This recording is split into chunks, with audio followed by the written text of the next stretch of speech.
Hi everyone. I posted a short video the other day and I got messages on YouTube and on Instagram as well saying you did want to hear more about the kids and Ryan and I and all that stuff. So this video is strictly just going to be about Brinley and all the updates that have been going on with her for the past 2 years.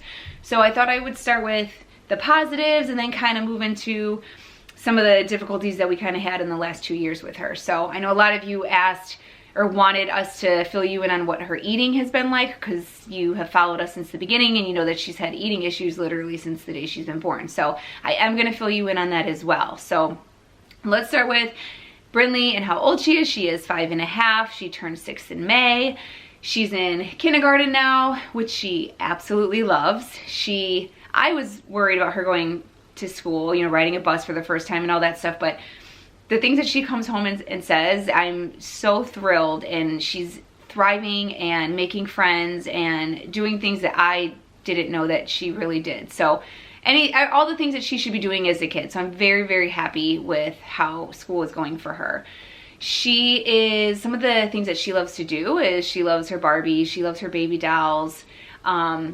She likes doing crafts. She is a huge creative, she's got the most creative mind I've ever met. She could sit all day and draw and color. She has like her own table at her house and it's got like colored pencils and scissors and glue and this like projector lamp that she could trace and draw, you know, various things, and she could sit at that table most of the day. I mean, that's just what she enjoys doing. So she's our creative, artistic one in the house, that's for sure.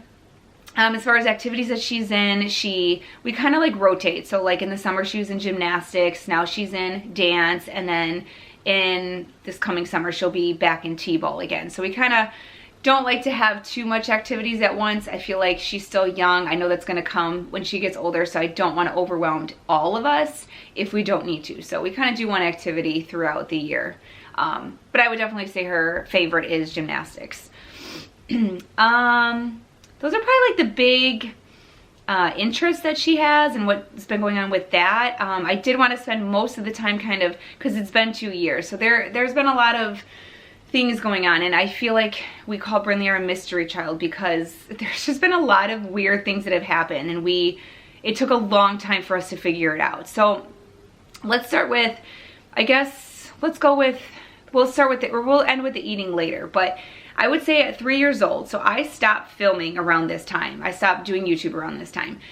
Around 3 years old, we noticed that her hair was falling out, right in the back of her head.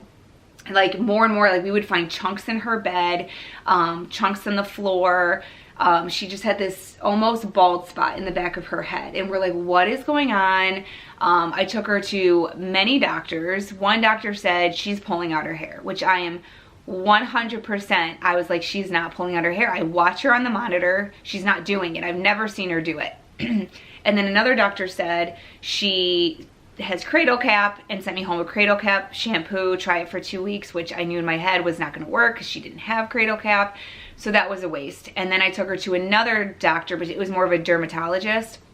And she ordered labs and found out that she was iron deficient, which has to do with the hair loss and some other things that I'm going to go into. So we found out she was iron deficient, and big time, by the way, which I do think has to do with her nutrition, which we'll get to that as well. But then they told us that she has telogen effluvium, which is basically, it's a reversible condition, and it correlates with an illness that she had. And so I'm like, an illness? Like I'm thinking, and I'm like, what? Like, so it like finally clicked. Obviously that she's got the iron deficiency, which is related to this as well. But 2 months prior, she had COVID. And so this telogen effluvium, you have a severe illness to your body, and then 2 months later, you start losing your hair. So it all made sense because that's exactly what had happened. She had COVID in August, and then she started losing her hair in October. So anyway, so we finally figured that out, which was frustrating because we were really, really nervous. Alopecia was thrown around there, and that like really scared me. So she started on Rogaine. I think we did that for like 3 months.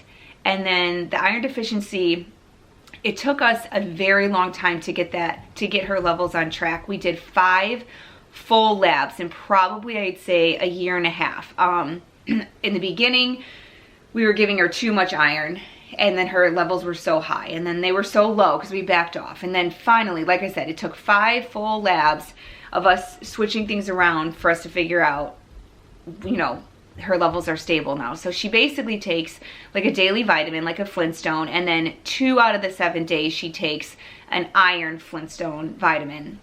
And we have, you know, finally figured out that the 2 days is a good amount, because I think at first we were giving her 4 iron a week, and that was way too much. So it was just like trial and error, but her iron deficiency is so much better. I feel like we have a grasp on that. It took a very long time, but we finally figured that out. And I will say, just to back up, in the beginning, we were noticing things. It wasn't just the hair loss. We were noticing, like, we would take her to a park, and many times, and she would last like 10 minutes. And we're like, Ryan and I remember, to be honest, we were very frustrated with her. We were mad. We were like, why can't you play? Like, why can't you play with the kids? Why can't you run around? Why can't you, you know, like, we're trying to do something fun and you just want to go home. And it all makes sense. She physically could not do it. She was so fatigued all the time, and it just all makes sense. So she is just totally different now. Now with her levels being stable, she's just a completely,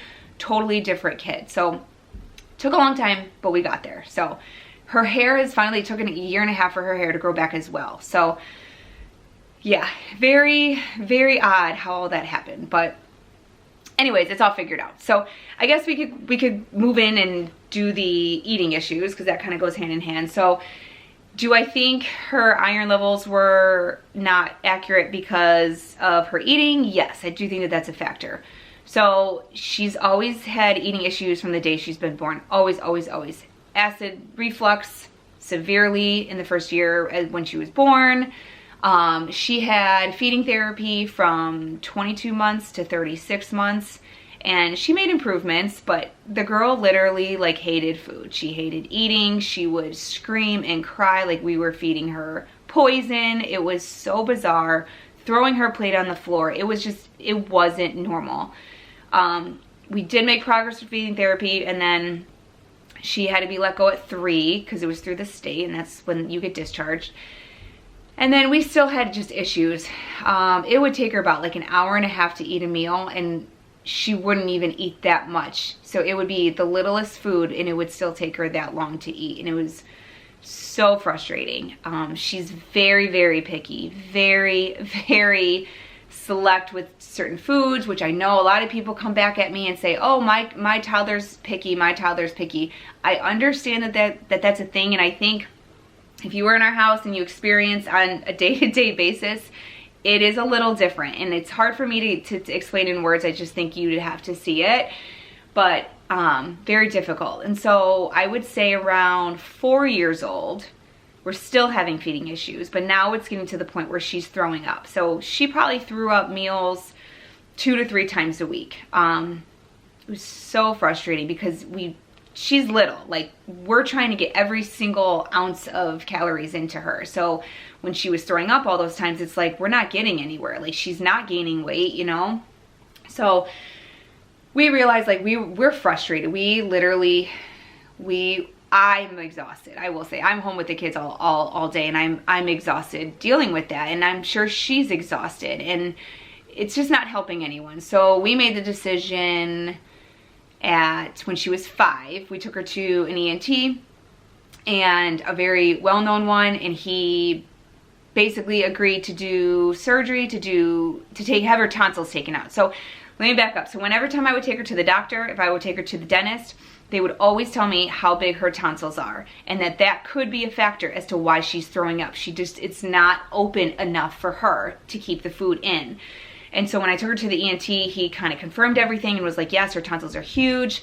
Normally you would take those out for like sleeping issues. She doesn't have sleeping issues. So he agreed based on everything I have said. I mean, we have took her to every specialist under the sun. We have gotten x-rays of her stomach. We have done it all. And so we agreed this was going to be like our final thing that we do for her. And then whatever comes of this it is what it is. So he agreed to do the surgery. So she had that done 3 months ago in October. She had her tonsils taken out, and she had her tongue tie fixed. So she has like very little movement in her tongue, and so that was a factor in her eating as well. So we're like, just do it all. Surgery went great. She came out of anesthesia very, very upset, obviously, which a few people warned me about that prior to, which I was happy about. She wasn't mean. I know some people said their kids get kind of mean in anesthesia, but she was very upset. She kept saying her tongue hurt. She never once complained about her tonsils, ever. It was always her tongue, her tongue, her tongue. She recovered so well. Like, she's so sensitive to pain. We were so taken back. I think by day 3 was the last day she took her medicine. She didn't need it. She stopped complaining about it. That was on a Friday, her surgery. The doctor's like, oh, she'll miss all next week of school. And she ended up going to school on Monday because she was fine. So, and it's only half day school. So she's only there for like 3 hours total. So if anything happened, I could go pick her up, but she did great. And so we were very surprised at how her recovery went. But as far as the surgery, it has been 3 months. And I've always said to Ryan, I said, I'm not looking for a complete 100% fix. If this surgery does a little bit here and a little bit there, then it's going to be worth it to us. And I feel like it has been. I feel like she is not throwing up anymore. She did, I'd say once or twice, like a month after her surgery, but that was kind of like something else. So she doesn't throw up nearly as much, or at all, I should say, at this point. She is a little more willing, a little bit of trying new foods, which we're still working on with her. And she's finally, and I'm like finally as of like this week, starting to eat her food a little quicker. I mean, it was exhausting having her sit for a meal for like an hour and a half every single meal. I mean, it was crazy. So it's like now she's like eating so quickly, and it's like, okay, now we can go somewhere, now we can, you know, go play, or, you know, you've so much more time. So I will say those are the top 2 things, is she's not throwing up, and then she's eating a little quicker. So I noticed the throwing up a month maybe after surgery, and then now it's 3 months, and now I'm noticing this. So I do think with time we'll have more and more, I don't know, like perks of the surgery, I guess. So I think it's going to be worth it. It's not something that we wanted to do. It's not something that we just like quickly made a decision about, but we were kind of at our wits' end. So she's definitely our mystery child. Lots of, I don't know, just weird things happening, but we are very, very determined to help her and fix the problems that she's having, so that she can, you know, live a successful life and not be scared of food and not think of food in a bad way. So we are working very, very hard with her on that. But she's our sweet, loving girl. And yeah, I can't believe like next year she's going to be in full day 1st grade. I think she's going to love it and she's going to thrive. She will have to eat lunch there, which will be interesting, but you know what? She just got to do it. So anyways, that's our update for Brinley. And then I do plan on putting one out for Caden. I hope I covered everything. If you still have questions, comment below. I'll try to answer them if there's something that I left out. But other than that, I will see you next time for the next video.